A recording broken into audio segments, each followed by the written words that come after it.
ladies and gentlemen, welcome back to Resident Evil 6. The last part, we had just left town, and now we're going down.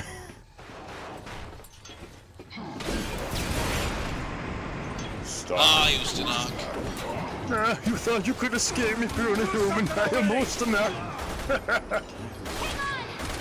Your guns cannot hurt me. I have metal arms. Well, they seem to be doing at least some amount of damage. I don't like how the Usanok doesn't actually have a health bar for this sequence. He has a backup bar. He has a bar that says, I have just more to do over here. I'm on the left side of the crowd now, not the right. I don't know my left from right that well. See, I set a fire on your helicopter. Jump to the next chopper! That's not how physics works, sir. I was damn sure that there was going to be a third helicopter. Thankfully, there are only 2 helicopters. This one, which is doesn't matter. Smoke. That's not how this action sequence works. Especially here. It took 2 button commands to complete 1 transport. I have full command of the vehicle. I am Usanok. This just gets better and better. I think that we're being... Yeah, that's another point. Usanok doesn't actually have any command of this chopper. Well, I mean, he's got this is happening. So how the hell is he keeping up with us? That is a very good question. Well, we're looking behind us. Those helicopters are trying to follow us, is the thing. They're having, I guess they just don't have the balls to pick up a gun and start shooting at a fellow chopper, just like we are. Or the guy that's carrying Usanok can, dip down into the lake and just deposit him in there. Given how physics works in this universe, that probably would end up just crashing his own helicopter. But then Usanok doesn't have a helicopter to grab onto. You've got to shoot the missiles down. I should have read the fine print before signing up for this. I like how she said that, and then that's not how falling helicopters work. And then all I need to do is just get your own helicopter, asshole! Stop breaking the law, asshole!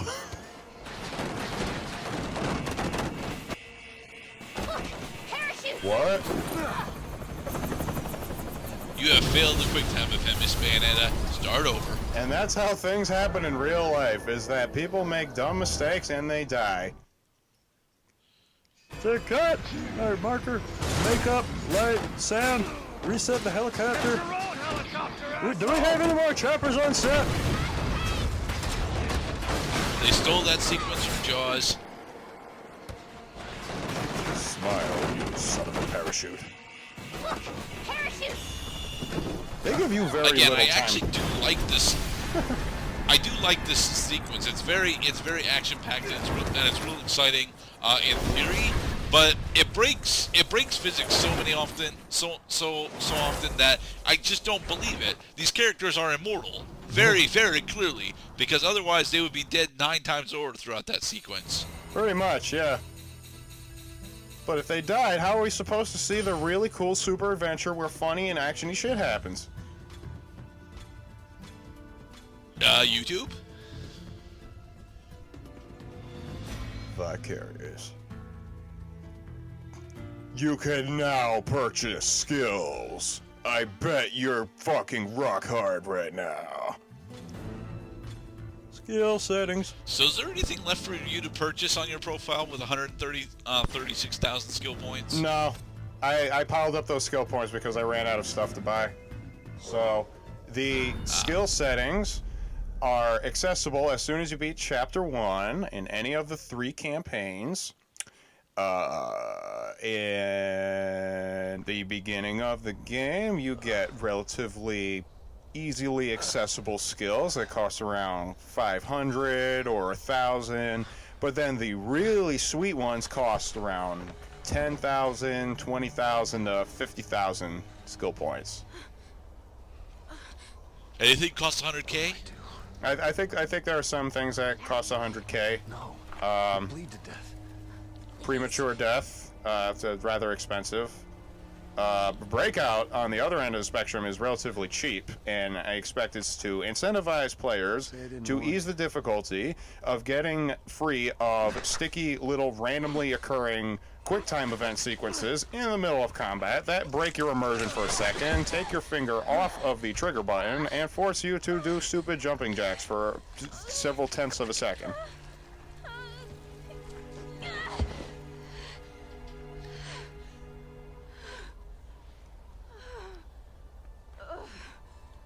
Poor Shelly. Sherry. Sherry, that's her name, sorry. Shelly! What just happened? Oh, there's Shelly. Long story. Yeah, maybe it's your blood they should be testing for vaccines. They already did. And it was painful. I can stand. Now, does this get elaborated on? Because Sherry's not shown up since Resident Evil 2, and in there she was mostly just a little girl. Right. So, now we know what she's been up to in the interim is probably a lot of waiting around in doctor's offices. What are you doing? The data's gone. I have No, no it's not. You bars! triangulated it. Your blood Damn it. analysis, your genome. She actually has the signal, too. She totally has internet on this mountain. I need to get my 50 million. Yeah, she's got fucking roaming. Well, I mean, she might have her own Wi-Fi. I love phones that have their own Wi-Fi That's good looking. because they can give the Wi-Fi to other devices, and it's really cool. But the problem is these 3 data chips that we have to pick up, they do not have independent Wi-Fi, and they are password protected, and Sherry cannot remember what her first grade teacher's name was. She might not even have had a first grade teacher. Yes, she did, and it was Mrs. Edelman. Hey, look. There's a shack up there. Finally, a little luck. The love shack, First we find the baby, data, love then we'll take shack, shelter there. love shack, So this baby, data we need to love find, shack. it's about me, isn't it? There are 3 data chips. I lost them in the Retrieve crash. the memory Locator will you pinpoint did. each one's position. Okay, we find your gear, and then I brew us up a nice hot pot of coffee. Poor Jake, he's never gonna get that coffee. There's some things that the character should just have after a while, but not after it has been so much time that we forgot that that was a thing that they actually wanted. We are looking for coffee. We are also looking for stuff. We need to get these keys. They are blocking us from what we have set out to accomplish. Making love to our sweet mutant alien girl. She is not alien, and honestly, she's not really mutant. She's mostly just a variant of infected. Well, so she's a mutant because she was human once. No, she's still human. She's just a variant of infected. Right. Infected humans. On the subject of infected humans, observe Exhibit A and Exhibit B. It is hello and how you doing? Well, isn't pretty. I'm so glad I was able to do that shit this I know, right? I would have like 6 Please. fingers. Ooh. Now, please note the blizzard that totally obscures all of our vision. That's okay. We have And the this platforming, and we totally cannot see. checkpoint. Although it is hard to see, I see very clearly one of the most pleasant sights in all of Resident Evil 6, even more than man clutching his face in bullet wound pain. It is checkpoint with a little fucking pinpoint icon that you push into a pinpoint board, bulletin board, and you hang up notes that say, Jake is the coolest. It also has notes like, get a birthday tree. It also has notes like, watch out for that avalanche, because it could have killed you. On me, huh? 2 left. Better hurry before I freeze my ass. It's okay. You could take your time. I mean, you shouldn't take your time, but you can take your time. Well, if Breath of the Wild has taught us anything, all he really needs to do is actually go make that pot of coffee, and he'll be able to stay out here for an extra 5 minutes. We need protection from warmth, thanks to Goron Super Espresso Double Shot. And actually, it's spicy food that gives you cold resistance in Breath of the Wild. Gives you jalapeno breath. I see you. I see red up. Okay, alright.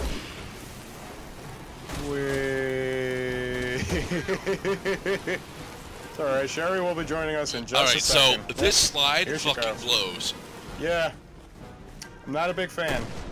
These enemies do not infinitely respawn, but they respawn quite frequently.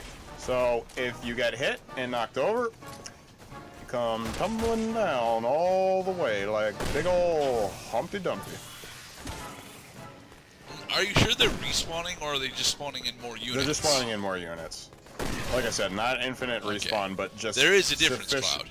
Oh, superfluous respawn. Because I get the point that this slope is annoying. Just don't make me climb all the way up it and then have to climb it up again. That would be asinine. I heard that the other way. Fuck.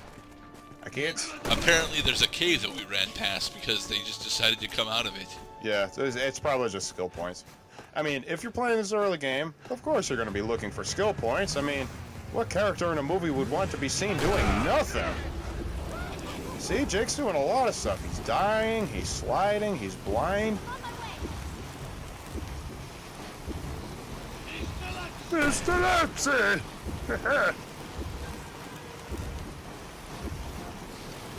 Critical health.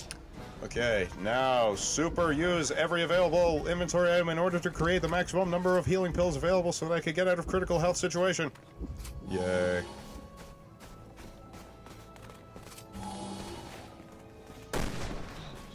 See you, red jumpsuit. So the sensor bar that shows off our ammo is actually a vitality sensor as opposed to an ammo sensor.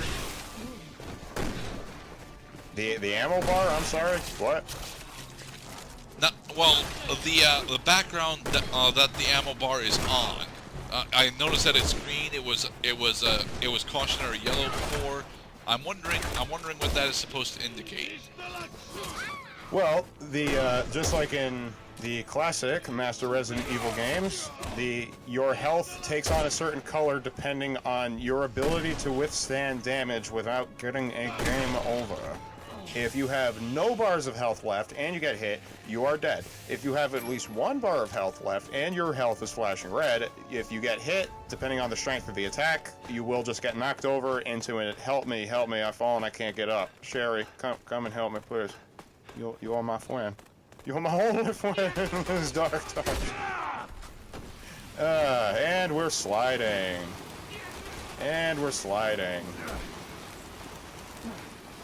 You should have edited in the Super Mario 64 slide theme. I feel like I'm 12 theme. years old again, sliding down the back of a campus, university, fucking whatever.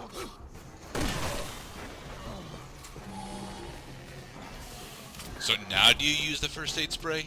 And now we march!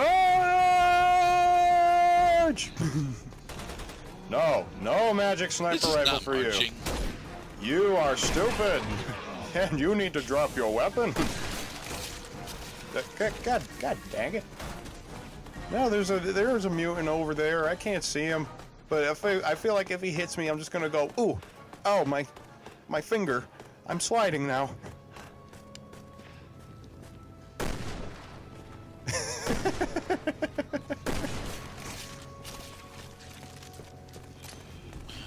I'm not convinced that the Magnum is actually the weapon that you should have run infinite ammo for. Honestly, it feels like one of the assault rifle classes would have been better for this kind of run. Well, consider this. Quick shots, as I am wont to do when I am completely blind and there are lots of enemies that are pretty close to me, will usually deal only like one, or I believe if it's an automatic weapon, if you quick shot, you will fire more than just one bullet. But that's it, is that you should just be depending on your one bullet of justice in order to inflict the coup de grace on the worst enemies, especially anything that will stop our Lord and Savior checkpoints. I bet you'll be a real pain in the ass to find. Ha, genre savvy. I am so meta. I mean, as we have agreed, Jake is Dante. So this is Meta Town. Yeah. Ow! Ouch. Come on. Come on, you can't shoot a target in motion. What do you think, I'm stupid?